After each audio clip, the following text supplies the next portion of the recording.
Mark, how are you, sir? I'm all good. And yourself, Max? Yep. Try to keep dry. It is a Uh, bit we wet, isn't it? we all know what that is like.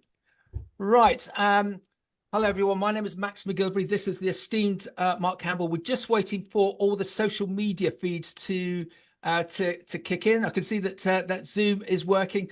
I've got a bank of social media lights. Mark, it's a bit like a Formula One starting grid. I can see what links are working and what links aren't working. I can see we've got a problem with Facebook today, and the team are saying the team are saying it's a bit like having an old tractor that you know where those old tractors work when they don't start. You've got to get out the rubber mallet and you've got to thump the starter until it starts. Well, that's how Facebook is looking to operate today. And the team has said we've just got to fill for about 30 seconds. Tell you what, should we just be a bit cheeky, Mark, and get everyone in, and we'll just ask them a quick question. Tom, Chris, Charles, just open your videos. Right, what's for filling? Here's a question for you. What do you love about agriculture? Tom, go on, you go first. What do you love about farming? Early mornings, late nights, loads of work, rubbish pay. Yeah, and over and above that, what do you love? Love it. No, that's the main thing, really. Absolutely love it. Okay, so you wouldn't retrain as an accountant? Nah, too boring. Excellent. Chris, what do you love about farming? Oh, it's got a bit of variety, hasn't it? Go on, in what way? I think the fact that you could be doing it any one of a number of jobs at the start of the day, and then you will work through, and you could be you get to work with people, you get to work with animals, you get to, I don't know, learn how to fix machinery, be an electrician. I mean, sometimes it's stressful, but it's quite nice to at least have an idea on how to do all those things, or have the right people on the place that can do it. So Chris, anyone watching in who hasn't got anything to do with agriculture but is interested in it, would you recommend agriculture farming as a career, Chris? Oh, I absolutely would. I think probably all of us would. Well, I'd like to think we all would. Otherwise, we wouldn't be doing it, would we? Yeah. Charles, what do you love about farming? The agricultural community is the best community in the world, in my opinion. And in summertime, we've got the best office in the world. Obviously not when it's raining, but yeah, being outside, it's great. So well done. And just in our green room, we were talking about one of our colleagues, Mark, weren't we? A lovely chap called Isaac, who's out with the Nuffield Farming Scholarship investigating now at Chile. Oh, Facebook is coming on in 10 seconds. Right, we're going to do this properly. Charles, Tom, Chris, just turn off your video.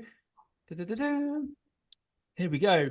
Right, everyone, are you ready? Right, Mark, are you ready? You're going to count us down, Mark, or shall I do it? I'm all ready. Let's go. 5, 4, 3, 2, 1. Hello, my name is Max McGilvery from Beanstalk Global. Proudly looking to host the South of England Farming Technical Forums sponsored by Fram Farmers. Mark, do you want to just say hello to everyone and just give a bit of a background as to why we're here today, please?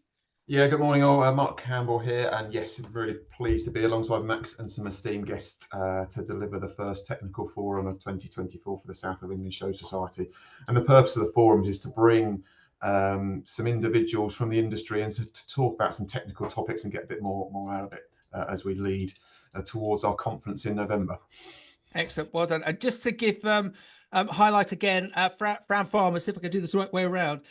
Fram Farmers, if you don't know of them, and who doesn't know Fram Farmers, how can Fram Farmers support you? They stand side by side with farmers nationwide, purchasing farm inputs, marketing crops, and acting as an extension to your farm office. Their teams provide independent advice and market-leading expertise, enabling you to make the best purchasing, trading, and administrative decisions for your business. And to find out more, just visit their website, www.framfarmers.co.uk. I was having a look at the website yesterday, and there's some of the directors on there I know very, very well. So that's what I love, Mark, about these the likes of Fram Farmers. It's not only that they've got the expertise internally within their admin team, but the leadership team, they've got some people there who've got some fantastic working knowledge who can assist farmers, whether it be on day-to-day elements, also strategic decisions. So thank you very much for Fram Farmers for sponsoring today. So Mark, resilience, riding the roller coaster. This is a really interesting one. As we're all aware, currently there are multiple challenges and pressures faced both in our industry and lives. We wanted to create a panel to discuss and gain insight into how we're riding the current roller coaster and adapting businesses to become more resilient, and how we motivate the people around us whilst ensuring we all look after ourselves. So, Mark, should we just bring in our experts and get them in, and so we can find out from them as to how they ride their roller coaster? Mark, is that okay? Yeah, bring them in. Bring them in. Tom, Charles, Chris, in your pot, please.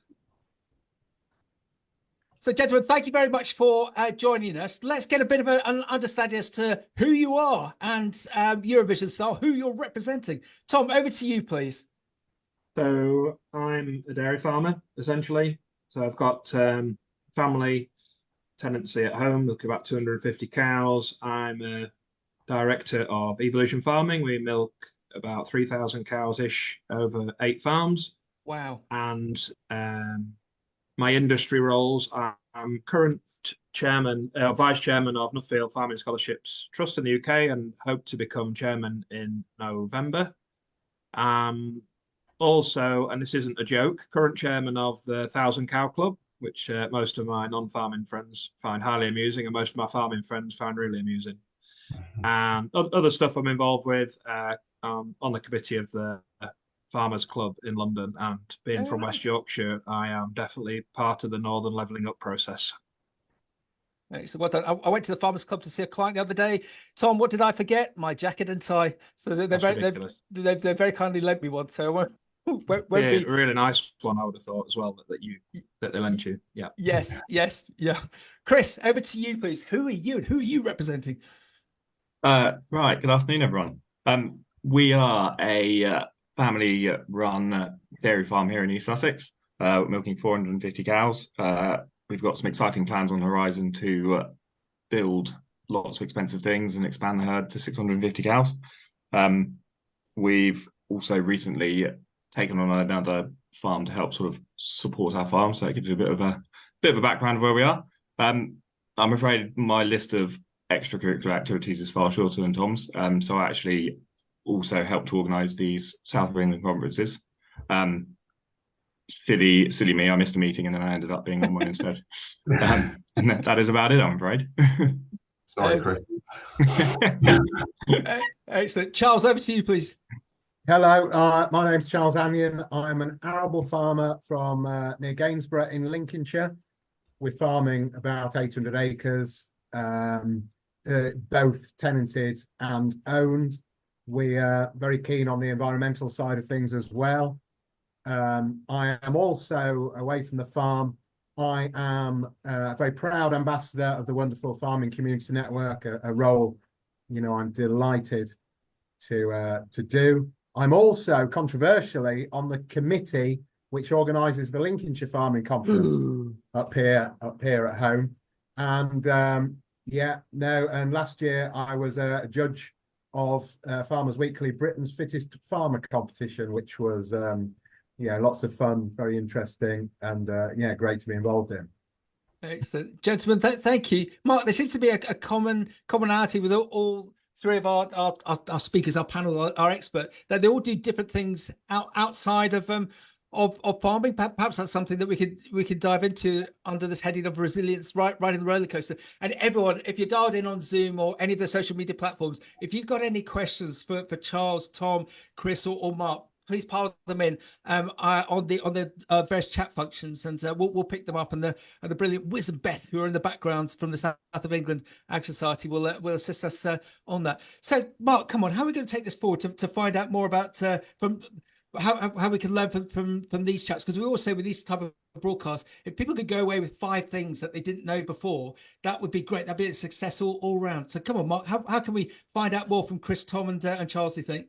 Yeah, no, we've got a few things planned, but I think thinking about it, first of all, resilience is a big word, and my personal opinion on resilience, particularly the ag industry, is that farmers are pretty resilient. Whatever generally gets chucked at them, which are things generally that are out of their control, like the weather, we kind of get on it, we work around it, and we push forward. Not to say that there's not massive challenges out there to actually overcome them. I suppose let's start and think about some of the bigger stuff, and we'll come to you first, Charles. So, like, the world is very challenging at the moment, whether it's in industry or whether it's even at home, with the cost of living and all sorts of things going on. What sort of specific big challenges have you and your business faced recently, and how kind of you overcome those kind of challenges? What are the mountains that you've had to climb recently?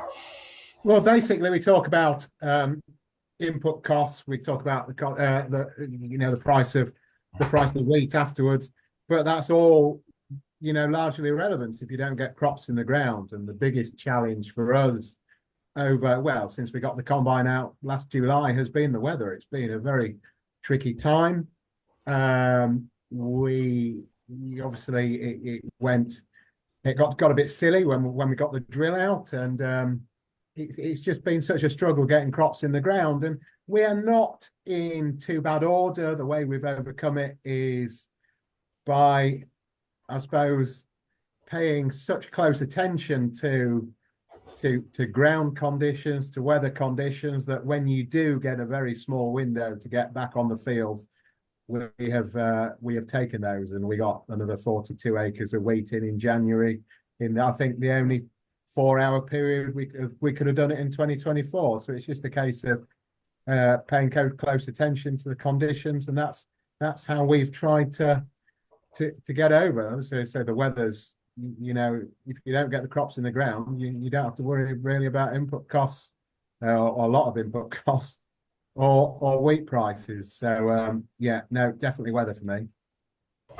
Yeah, no, and that's a really tricky one, because it's something that, again, I've just said earlier, you can't control. And one of my colleagues, David Udall, who's our economics director, presented some figures earlier this week following the NFU conference, that there's potentially 24% of crops that haven't actually been drilled this year, which we're hoping for a dry spring, and those things need to be moved on.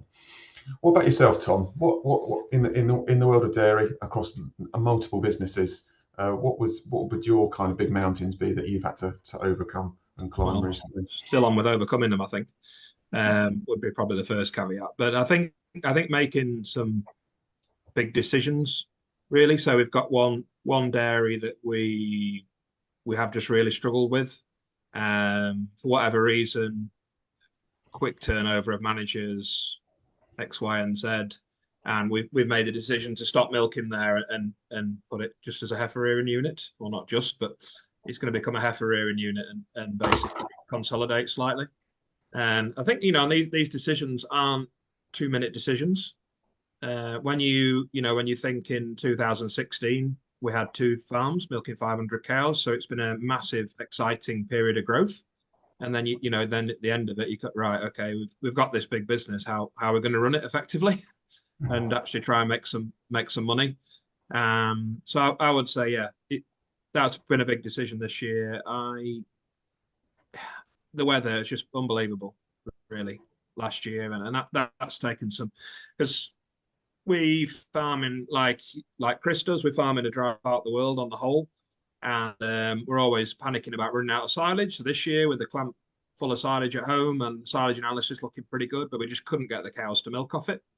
It's stuff like that. You're putting stuff in place, and everything's come together, and then being 3 or 4 litres of cow down this time last year, and with the milk price, that is just a constant. Yeah, and they're massive challenges. Those big decisions, like you say, that the business that you've created to make those decisions to stop milking on a unit for the right reasons must have been a very, very big one. And then, like you say, with not just being able to get that group of cows ticking on, that must have been really, really difficult to push forward. Chris, what about yourself? I think probably similar to what everybody else has said. Certainly, the weather always presents quite a sizable challenge for us, doesn't it?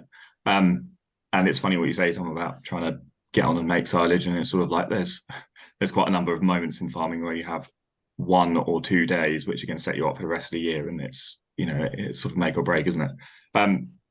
I would say, sort of aside from that, we have had a fairly turbulent autumn this autumn just gone. So we've sort of been struggling with TB for a number of years now. We sort of seem to ebb and flow and come in and out of it. The business took a real big hit, and we lost 70 cows at the beginning of November, which was challenging. And then on the side of that, just a few other sort of, smaller issues going on the side, really. But obviously, all of those things amount to make it quite a challenging time, don't they? But thankfully, by having a decent team around us and a bit of positivity, we managed to get through that. But I'd say that's probably been the biggest challenge we've had to overcome this year, anyway. Team, it is Can I just say it is crazy, isn't it, that we've got this problem in the short term. We've got the problem of water saturation. I'm just looking out of my office window in St Edmunds, and we're up here. In Spain, I don't know if you've picked up because you're so busy in your own worlds, but there's a drought in some of the salad producing areas, and that's just been exacerbated. So we've got this problem over here and that problem over there, and it's a conversation for another time all around climate change. But yeah, it does seem to be more and more of these weather pressures coming at us. Sorry, Mark, over to you. No, you jump in, and that's something like I was fortunate enough to be away last week in Austria skiing, and it really surprised me how warm and how much lack of snow there was in a region that normally is very snow, which is stuff that's well out of our control. So some big major challenges there that you guys are not insignificant in terms of overcoming, whether it be not having crops in the ground or making some massive decisions to change your business, or losing a fair chunk of your herd, which you can't really plan for. So let's think about what strategies, if you could share some strategies and some ways that you've implemented things to kind of make your businesses and you more resilient within these current pressures. What have you done, Tom, to try and build that resilience with you and your business? I think my business, we sold a third of it a couple of years ago to some non-dairy farming people, and that's been really interesting to get an industry, a non-dairy industry viewpoint on it all. It's a lot less emotional, a lot more clean cut, certainly knowing far beyond your facts and figures. And so we have a structure of board meetings every month, and we now have a weekly call with our finance department, and we also put in place all our sort of senior managers. We have a call on a Monday morning, and we look at actions that people should have achieved last week, and whether they achieved them or not, roll them forward to next week if needs be, and actions for the week ahead, so everybody knows where they're doing, how can people help each other out. And yeah, that's been good business wise. I guess personal resilience, the big one for me, and that's probably still your thunder on another question, but surrounding yourself with positive people. Like the Nuffield farming for me is the big hitter on that. Just no matter what, you've got people you can ring up and get revitalized, or go to the conference or the dairy group. And same with Thousand Cow Club. You've got people that are having similar issues and all the rest of it. You just know you've got a big group of people that you can ring anytime. And I think also if your enthusiasm ever does slightly wane, in Nuffield, we're setting up a next gen award, like a young Nuffield award, and we're interviewing 8 absolutely amazing 18 to 24-year-olds, and we're going to offer a couple of them the chance to do a mini Nuffield tour. And that's, no matter what's going on in the world, when you have a day of interviewing those guys and how enthusiastic and the future of industry, and it really does, it's that shot in the arm that you need to crack on, really. Yeah, and definitely makes things worthwhile, and I think definitely the point around relationships and people is true. The world's built around relationships, and you need to harvest of those things. In terms of the bringing somebody into the business, that must have been a fairly big decision to make. Has that massively changed how the business is run now with that fresh set of eyes in terms of the structures and things like that? Or yeah, probably not. Not the system. The system is still basically the same, but I think farming is an emotional industry. We live and breathe it, whether we like to or not. I admit we're all 7-day-a-week type operators, I would have thought. And do you know what? I get the feeling that most other industries aren't like that. It is Monday to Friday, doing the job, and yeah, a lot less emotion involved and all the rest. So yeah, very interesting to hear stories of other industries. And one of the groups I enjoy being with is Multi-Site Dairy Group. We meet twice a year, and Isaac Van Heerden runs it, and we have non-dairy farming speakers. So from McDonald's franchisee holders to Ineos and anybody in between, and it's that sort of stuff. Lessons from other industries. It's really important. I've just got Mark. I'm just going to jump in. I don't know if everyone picked up that in Australia there's a new law that's just come out that if you don't want to, you don't have to receive action emails from close of play Friday to Monday morning, which is great for those businesses. But Tom, can you imagine that if you're not going to answer any calls, any emails, or do any actions on your farm from Friday to Monday morning? Is that okay? Well, I think that's a good idea. I think it's a good idea. I think it just our reality of dairy farming in particular is a 24/7 operation, and stuff does happen to go wrong. And then when you're at our scale, it goes wrong on the scalable scale. So and I completely agree with that. And I think there's a lot of other industries and a lot of my friends and colleagues. I'm an odd one out in my family. I'm a non-farmer. I'm a townie. I was born in a town. A lot of my friends aren't from agricultural backgrounds. But run businesses, and it's not a 9-to-5 operation. There is bit. We've had an interesting question come in from FCN actually dialing in, so I'm glad you're here. Which we completely appreciate. People are committed to their jobs, and it's not 9-to-5. But burnout is a real issue. How would the panel find, or what would there be advice to be able to find that work-life balance, which is very difficult in agricultural industries? Who would like to have a go at answering that one? Chris, do you want to have a go? Yeah, go on, and I'll have a crack at that. I think we're all very good at sitting here and saying that we would really like to probably work a bit less, and that we should maintain a positive work-life balance, and we should see more of our family and more of our friends, and all the things we've had before. But you're right, saying it and doing it are two very different things, aren't they? I think probably my best bit of advice is, and it comes back to what Tom said, is getting a really good team of people around you. And there's so many things that I'm sure everyone does to, little things here and there to try and get those people and to keep those people around you. But ultimately what that does is once you have a decent team of trustworthy people on farm, which we are very, very fortunate to have, that gives you the confidence to say, actually, I'm off this weekend, and whatever happens, my team can deal with it. You're on the end of the phone, you can deal with an emergency. And I think, as I say, I can't really give you one specific way or reason, but I think you have to try and get a hold of decent people, and then you have to trust them to do the job that you've got them in place to do. And that's how I'm able to turn off, I think. Yeah, it's a good point, and it must be. And again, I can't speak because I'm not directly a farmer, but it must be really, really difficult to sit on your hands and actually make that conscious effort to take a bit of time out of the business to do whatever, whether it be an afternoon, an hour, lunch with the missus, whatever that may be. It must be really, really difficult. But a good point there in terms of surround yourself with good people and trusting the team to deliver. Charles, what about yourself? How will we prevent burnout? Well, the thing for me is, I'm like Chris and Tom. I don't, have livestock, so this time of the year it's a bit easier. And if I get a spare weekend, I'm very keen to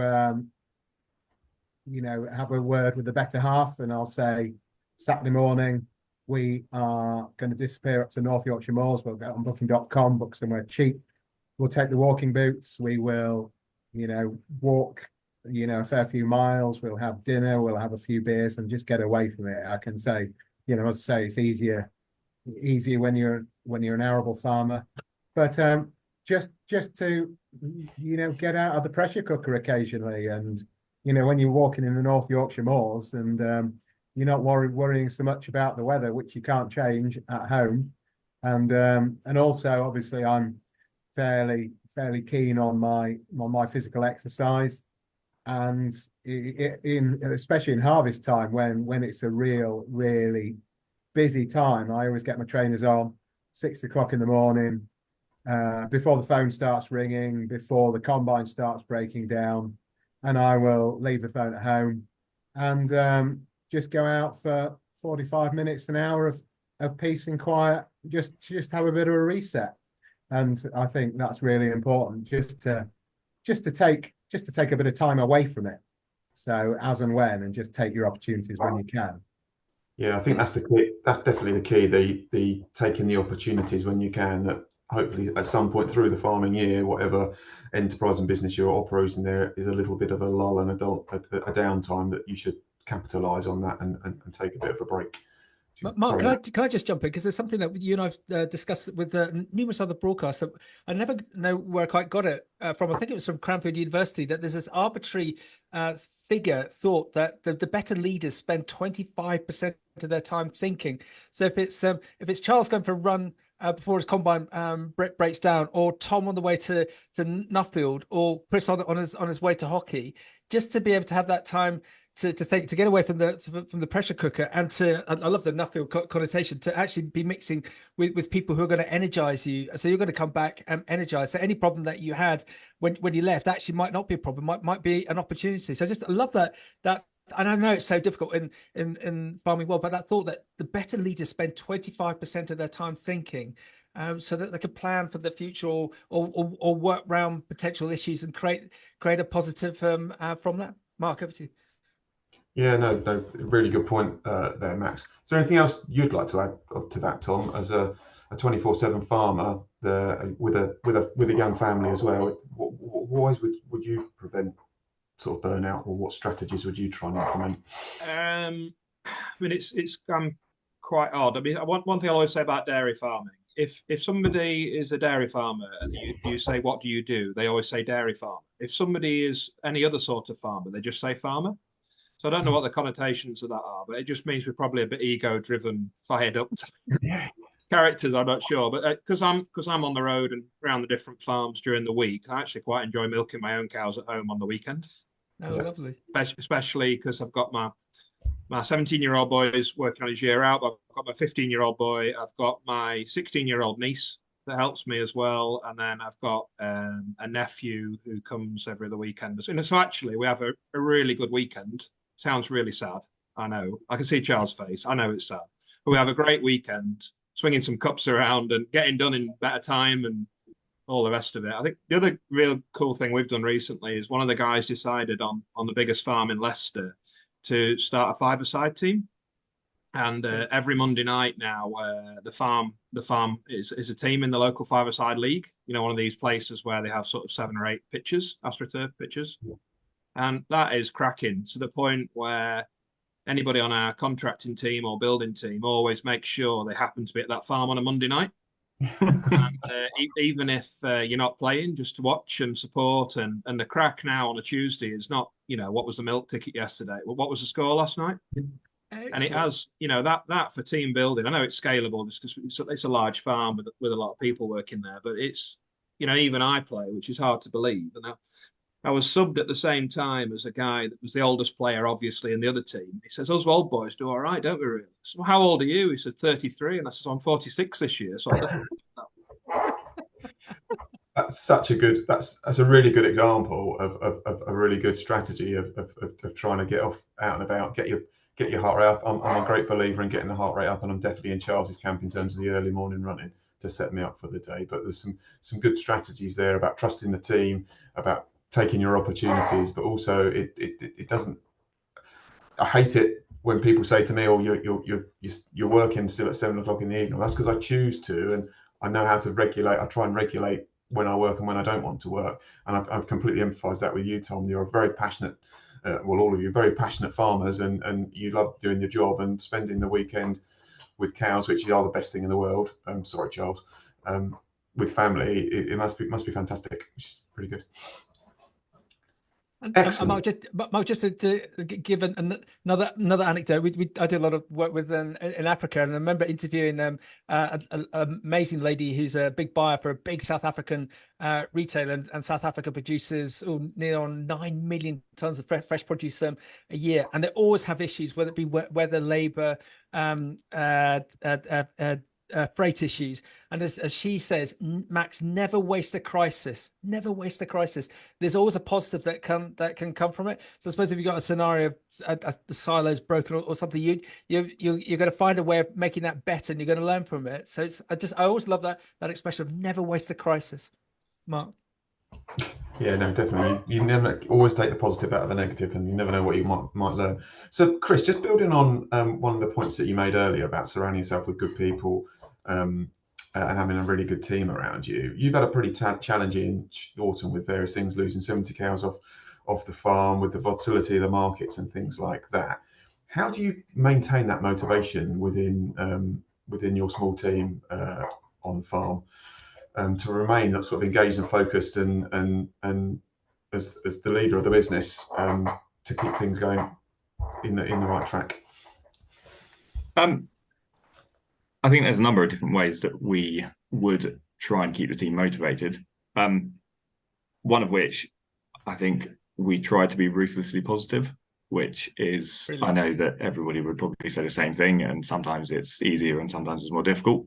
But fundamentally, sort of like Max was saying, like that, even with situations that seem, I don't know, horrible at the time, there is always a positive. The positive for us on the TB side was, well, thank goodness we were looking at herd expansion, because we may have delayed herd expansion by another year, but at least we still have a herd of dairy cows that will run at a profitable level. And, you know, other positives to pull out of that, the guys, despite having a number of animals, you know, taken from the herd, and obviously they're never the animals that you'd want to lose, still our team is managing to achieve performance. You know, they are exceeding what we managed to do last year on a number of different levels. So I think, you know, you can always find those positives, and it's then making sure that there's sort of open and honest communication with everyone so that they're all aware of what's going on. So again, sort of to jump back to missing meetings, you know, I missed a prep meeting for this on Tuesday, but that's one of our sort of non-negotiables, is that every month, 6 weeks, we have a proper team meeting that involves the farm nutritionist and involves the vet, and it's just to get together on like, what are we doing well, what are we doing badly, how can we improve? And you know, it's quite a big one because it's the end of serving, so you do the big old wrap up and see how it's all gone. And from here on in, as an autumn calving herd, you know, we're cruising, we'll turn some cows out and we'll go on and make some grass. So, you know, that those meetings are really important because everybody is absolutely bought in to how we're getting on, and therefore hopefully keeping an eye out on what we as a team can do better.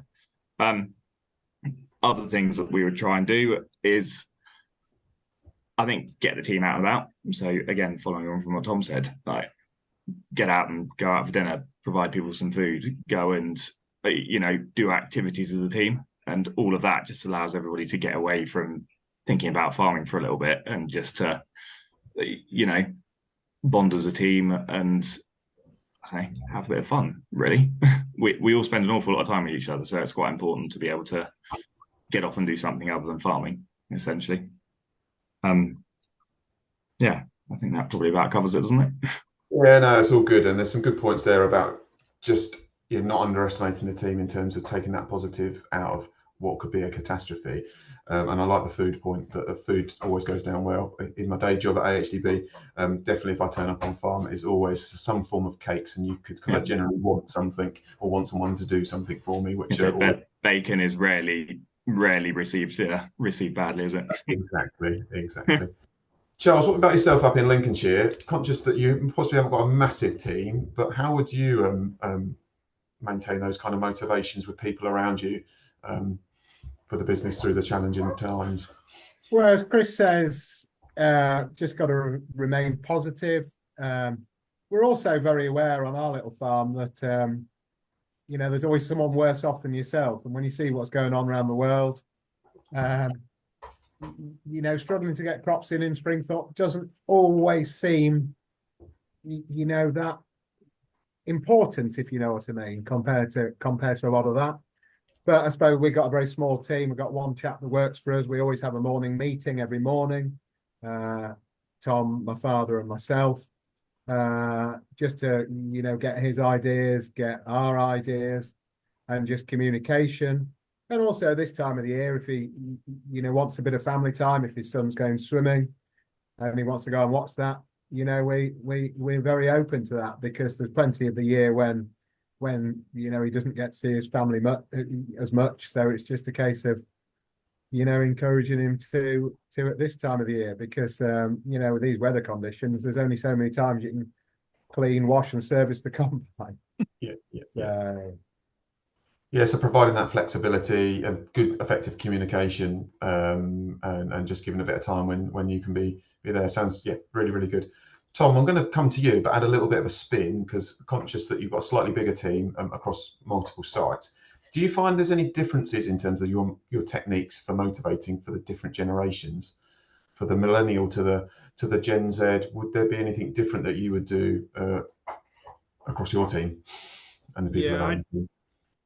Like things are, like it's a cliche, isn't it? But things are changing quite fast. And actually, 5 years ago, it was just about, almost Wolf of Wall Street-esque, wall-to-wall drinking, boys and girls, no matter who. They would just want to, night out was about 4:30 a.m, straight milking, whatever, just full on. And that's what they wanted. And that drove the team to be, and I think today things are different. And I use the Nuffield example again. When I got my Nuffield scholarship in 2005 and we went away for 10 days and did our sort of contemporary scholars conference piece, it was about sleeping during the boring presentations during the day. So you had enough energy at night to meet all your new friends from around the world and drink yourself into oblivion. Whereas Isaac, having got it last year, I think they had a running club.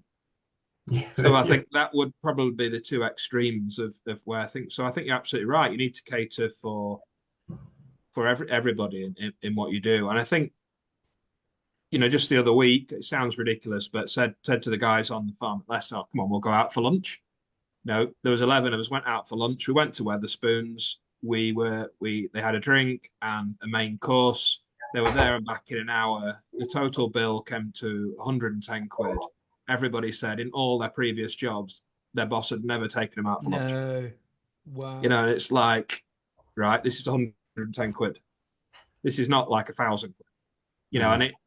And it's, it was a bit like, it can be a bit awkward as well, especially about the younger ones. Like, oh, this is a bit odd, But actually, I think the feedback was really, really positive. And I think that's the challenge. And I said this to my two eldest kids, and I said, they're going to have different challenges to me again, because the new post-COVID, again, cliche, things are different. There's no doubt about it. And it's different things that people want. But that's going to be the challenge. Yeah, no, it's tapping for in. For older end, and I know, like for an older end, more traditionalist, like myself, Victorian values type thing. Like it is really difficult to get your head around. Yeah, I think that's probably the biggest challenge. And just I speak as a parent, and I look at my 15-year-old and my 14-year-old, and in terms of their drivers are very, very different to what my drivers were when I was that age. And we just need to try and tap into that. And just like you say, just taking them out to lunch, nowhere fancy, just to Wetherspoons for an hour, that costs the business minimal, 10 quid a head, it really pays dividends. Max. I've just had a WhatsApp saying, Tom, next time you go to Wetherspoons, can you tell us your table number so we can buy you all a drink? You're brilliant. Awesome. Why do you think I brought up the story? Definitely all over that. Yeah, okay. Yeah, you know what you get delivered. You get a pint of milk delivered to your table. We'll take anything. We'll take anything. Excellent. Mark, do you want to have a look at the questions that have just come in on Zoom, because there's some interesting ones there. Yeah, no, we've got a question here from Alan Smith. Hello, hi there, Alan. Good to hear from you. He would like to know from the panel that you've talked about teams quite a bit, and people around your business. Have you got any ideas of how we can encourage more of the next generation into our fabulous industry? Who would like to start with that one? Chris is nodding, so we'll go for you first. Sorry. Yeah, just say yes to them, quite simply. Wow. We get heaps of people that get in contact, perhaps not on a weekly basis, probably every couple of weeks, that are looking for an opportunity on the farm. I am very, very, I can't stress enough how fortunate I am to have grown up on a farm and to have, found the vocation that I wanted to do right from the word go, and sort of not really strayed from that path. But there are so many other people that are so keen to get into this industry, but it's quite a big deal for them just to send a message to someone and to ask the question. So we owe it to all of those people to turn around and say, yes, come and have a chat to us, see what the farm's like, give them a half hour, an hour of your time. And out of that, they might decide that they want to come along and have a go at it for one day a week, or they might decide that it's not for them. And you never know, we've had 2 or 3 really good people that have worked their way up through our business that have come from, just a knock on the door or a chat at the farm gate. So yeah, I think just say yes to people. That's brilliant. So that's a good point. Tom, what about yourself? Yeah, thinking of what have I done, like my own next generation. I think the sad thing for me, I feel a bit like Charles and Camilla as a middle generation here, in terms of it felt like I was the next generation for about 5 minutes, and now my 2 eldest sons are talking about when they're going to take over the farm, X, Y, and Z. I think key drivers for those guys wanting to do this job is I was always just given beer money, even when we took over the business in our mid-20s, and then spent another 5 years working for beer money. And I think my kids and my niece and my nephew, they're getting paid properly for every, they submit timesheets to payroll, and they get paid every month for the appropriate amount for their age, and that has been a game changer. So that's the starting point. I think 2 is involving them in decisions very early on. COVID, again, sorry, I'm boring about it, but that revolutionized my boys' lives because they had a year in the business, or 6 months, whatever it was, in the business. So they got over learning about farming. Now they're learning about the business. So we're looking at swapping our tractor at home. So I made sure it was a Saturday morning, and I arranged to take my 2 boys and the young lad that works for us on the farm as well, that drives a tractor, and I took all 3 of them to the dealership, and it was down to them to test drive them and decide which one they wanted, and specs, and debate with the sales rep, and it's stuff like that. And we're taking some more land on at the moment, and I'd actually had a 3-way call with my 2 boys on a strategy around what we wanted to do with it, how much should we pay, and I just think I was kicking a football around the garden at their age. I wasn't like sat listening to or being active part of this, and this is what's getting them fired up to do their own thing. So we've decided, Catherine and I have decided, that we won't be in business with our kids, but they can sort of contract farm, that's sort of the home farm or whatever they want to do, and so we'll support them in their business. But none of this, all this will be yours one day. A lot more clear cut. And don't worry, your mother will still help you do the books and stop you spending money. And I'll do the opposite. So I think that's there, but they're more in charge of their own destiny. Yeah. Mark, can I just jump in? I was just saying to everyone in the green room before we went live that I'm off to Nottingham to see Caleb in not in concert, because I don't think he sings, but he's doing this 2-hour talk, and the one of the ladies from South of England show went and saw him in Tunbridge Wells. So the reason for saying that, if he's presenting to 2,500 people tonight, and he's on a tour, he's doing like 25 dates. Now's our time. We've got the likes of him encouraging everyone to come into the sector. But I suppose it's up to us now in the sector to make ourselves as attractive as possible. And you know what I'm going to say? Just make sure you're keeping your social media buzzy, exciting, interesting. Because just as Chris says, if you got people coming in and they're coming in on the back of your social media, especially if, say, Charles is looking for more great grain runners or people to run the grain store in the summer, and they look at your social media and think, oh, actually, that's quite interesting. It's just what Caleb said, or whoever. So I think it is being jingoistic. It is very much our time now that there's a lot of positivity out there, but just to capture these people, all the stats from like the NFU that 6 out of 10 kids don't know where fruit and veg comes from, let alone pure farming. So if we've got this opportunity to get them excited, and they can see our social media, and they can contact us direct, and they're good, you could end up with some very good employees for the long term. Mark, can I just come in on that, Matt? Because a couple of days ago we've just done some new calf accommodation on one of the sort of biggest farm we've got, where we spring calving. And I just took a video of some calves that have been bedded up and of the calf shed. Just a few seconds. I was just looking now. So that was posted on Monday evening about 8:30 on our Facebook page. Up to date, it's had 163,000 views. No, wow! It's had 1.2 6,000 or 1,600 Facebook likes from people all over the world. Like the names you look like we're getting pretty big in India for whatever reason, but that it's unbelievable, isn't it? People love videos. He's only had 30 shares, but the outreach has been huge, and it's literally a 10, 12-second video, and the comments and no negative rubbish either. And I did it on my phone there and then, uploaded it on the old 4G, and a couple of shares and you're away. And if we all did that about some positive stuff, you cannot beat calves running around a shed, or around a field or whatever, can you? If I can echo that, please.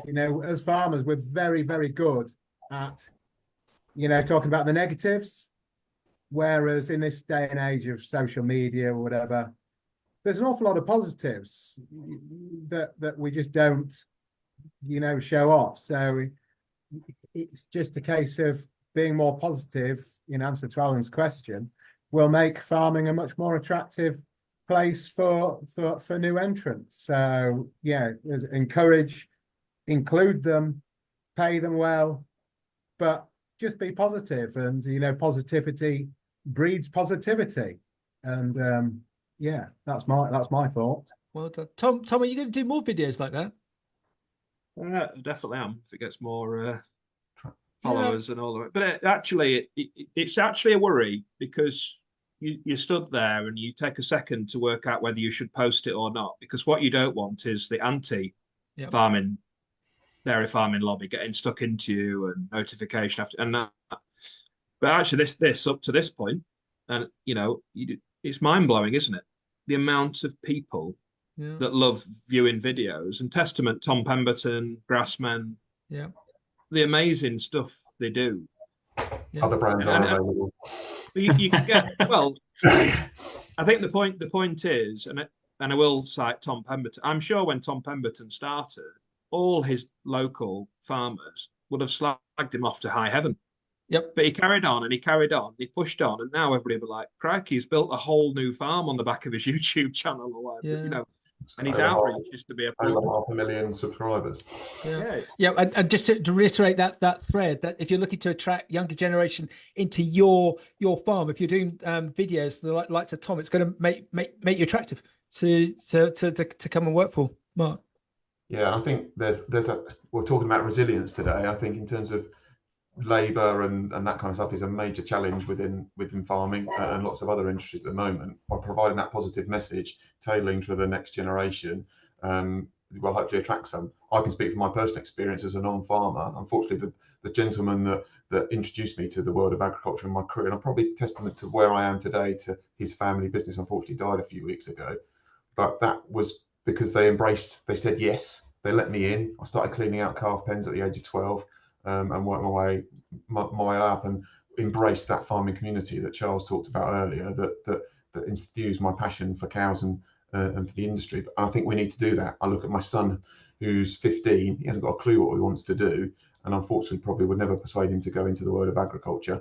But it's how do we, that sponge at that age, how do we get them to see those great positive things of the industry? Yeah, and again, Mark, on this point about resilience, did he see how Tom smiled when he said about his video? You could see Tom. I'm just going to put words in your mouth. He was so proud of being able to do that, and you could see that 150,000 people globally were proud.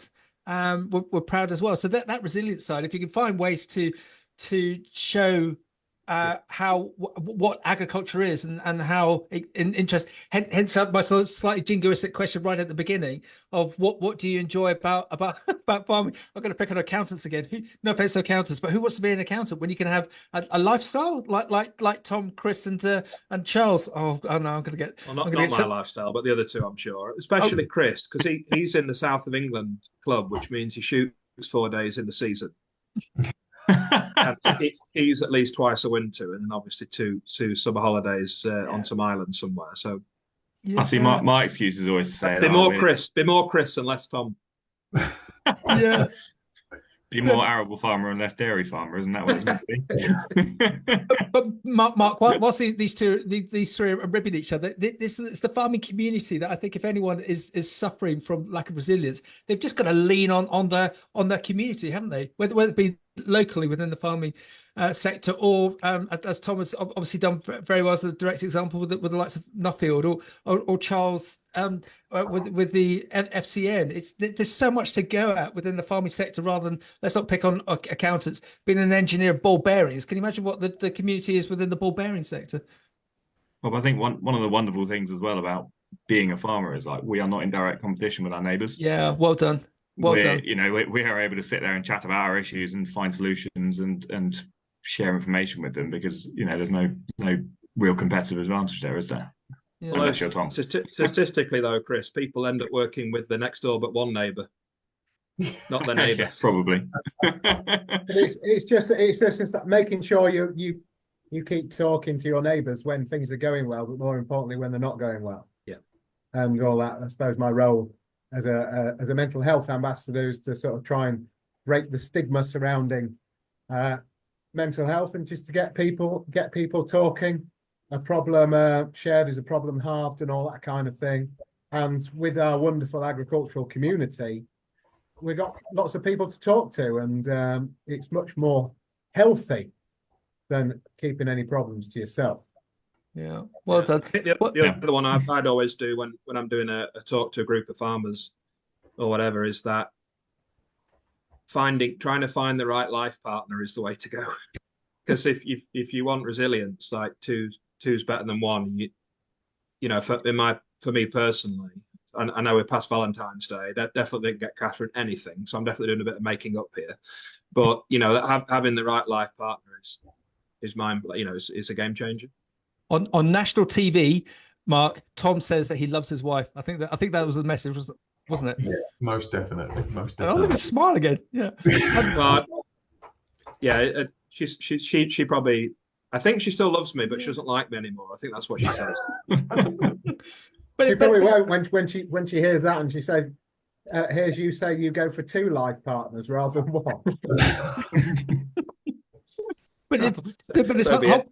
Guys, this whole point about resilience, there's a term I know in business I occasionally hear, that we're all in business for 2 things: to have fun and to make money. And I don't think making money is a dirty word. I remember Princess Anne saying it at Oxford Farming Conference last year. That very eloquent speakers this morning session, but no one mentioned profit. We all need to make a profit. I get the feeling from you three that you're not caretakers of what you're doing, and if anything, that one of the counters for you to give you resilience is ambition. To keep you going forward. So you're always looking at the next thing. Charles, would I be right that you've got this ambition, and that's and anything sort of that would knock your resilience? You think, well, no, I know where I'm going, and I know this is the strategy. Just keep on going. So is that your ambition to take your business further forward, Charles? Does that help you with around this whole resilience element? Absolutely. I think at the end of the day, you see an awful lot of stuff on social media about people thinking farmers are, out for profit, and more shame them. But at the end of the day, we need to, especially encouraging new people to the industry. We are a business, and we're not a public service. All this public sector for public good. We've got to do, good for the public. But essentially, we are a business. We've got to act like a business. We've got to behave like a business, and we've got to drive ourselves forward like a business. Yeah.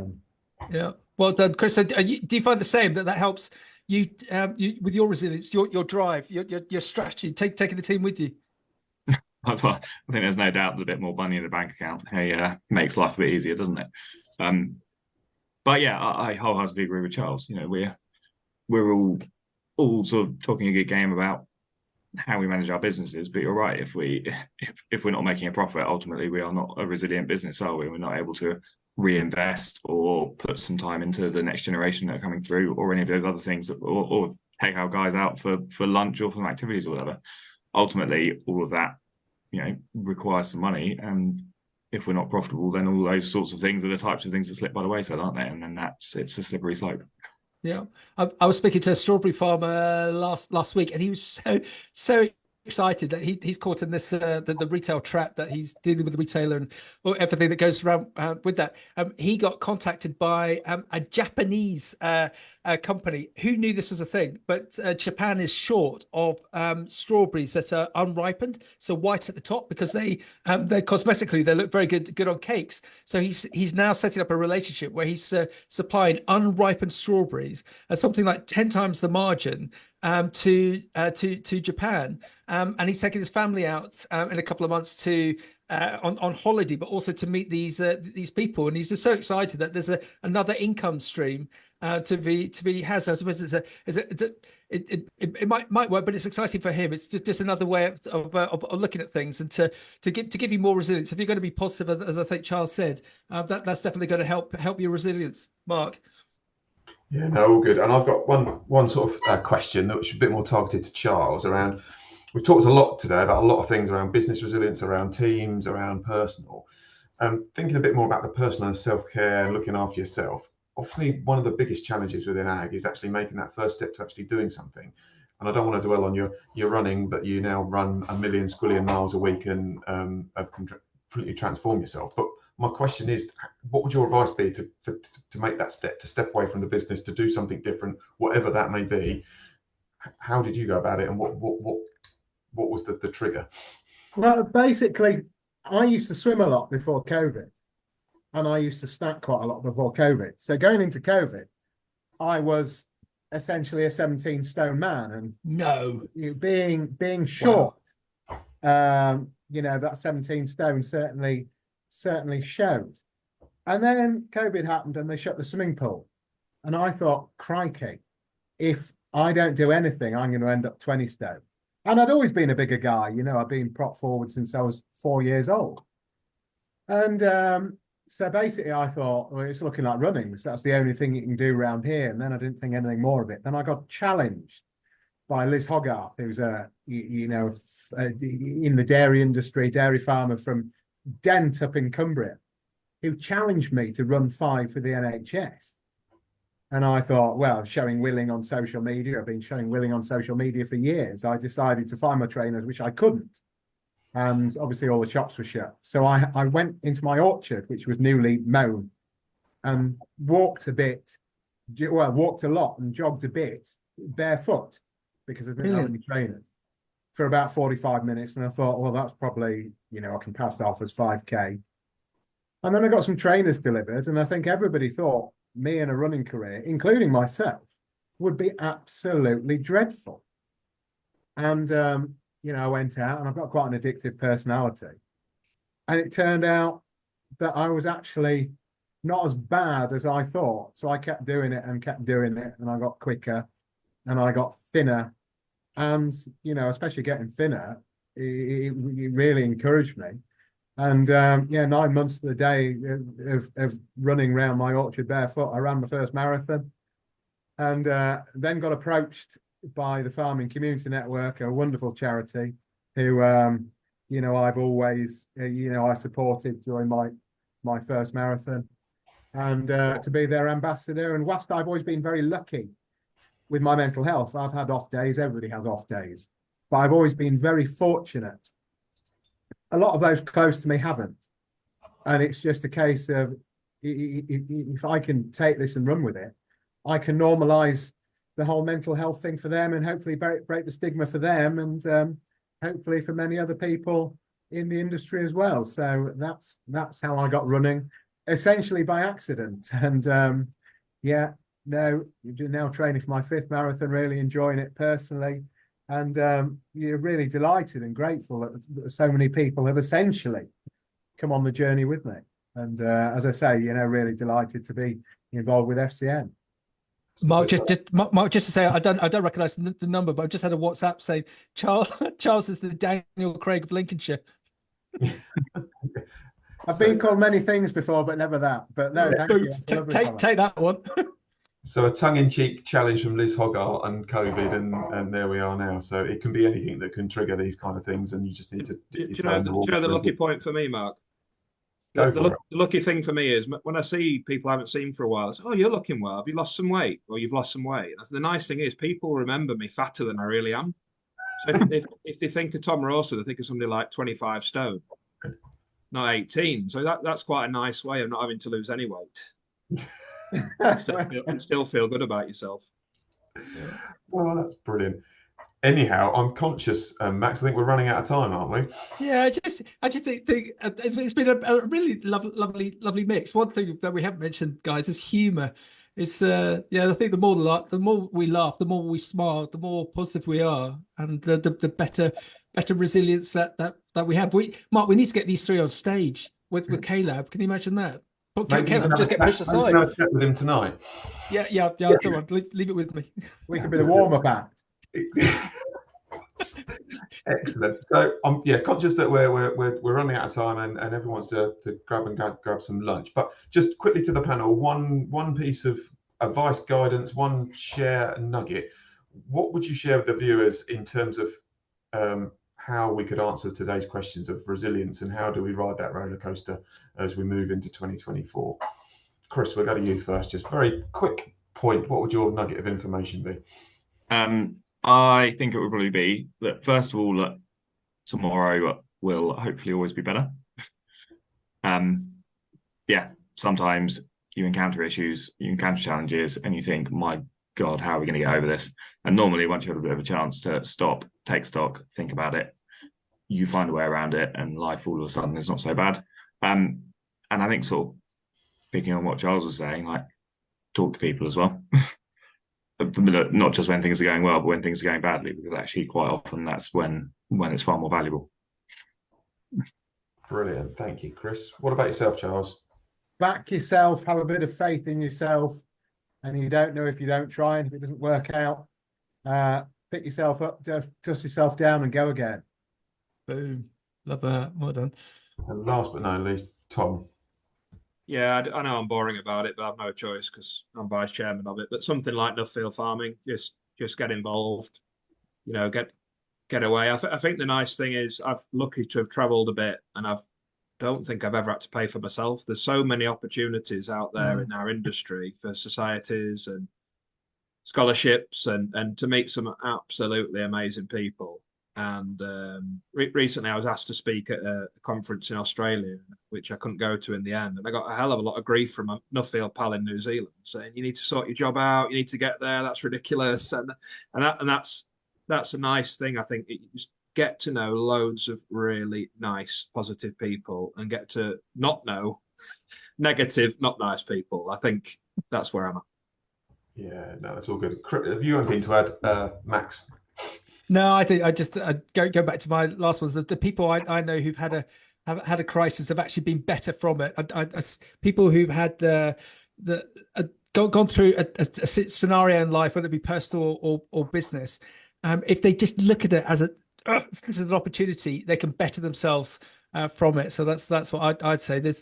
I love what Chris says. It's always going to be better tomorrow, always. Yeah, no. Well, what a fantastic discussion. I reckon we could carry on for another hour. It's been really, really, really, really good. And I think the three little take homes from me is take your opportunities wherever you can, whether that be to take a break or whether that be to connect with some people. The simple things really make a difference, whether that be creating, like Tom said, the little five-a-side football team within the group. That could be a group of farmers, or whether it's just going to a Wetherspoons for a little spot of lunch or a sandwich. They really, really do help. And then the key thing about surrounding yourself with positive people and relationships. Get involved with groups like the Nuffields and the various young farmers and whatever that may be, and talk to people. And if you can't talk, then seek some advice from people like FCN. But no, it's been a fantastic broadcast today. We'd really like to thank Fram Farmers for their continued support with these broadcasts and technical forums, which we have another one planned, which hopefully might be a little bit of a twist, a bit of a spin. We'll go live from the South of England show on June the 8th. More details to follow from that, but that will be broadcast live on the internet as well. But other than that, I have to say. And can we just say, if it wasn't for Wiz and Beth and the rest of the team at the South of England, we wouldn't have been organised here today so efficiently. So thank you to the South of England team for getting us all sorted out. I think it's been really interesting, guys. Hopefully it's stopped raining here because of all the positivity that you're flowing out of my laptop. Hopefully the rain will disperse. Chris will be able to get all the rest of his crops in. And as Charles and Tom, you're going to go up to 5,000 head by I don't know, the end of March. Everything's positive. Well done, everyone. Thank you. Thanks. Well done. Brilliant. Thank you all. Have a great day. Yeah. See you soon. Bye.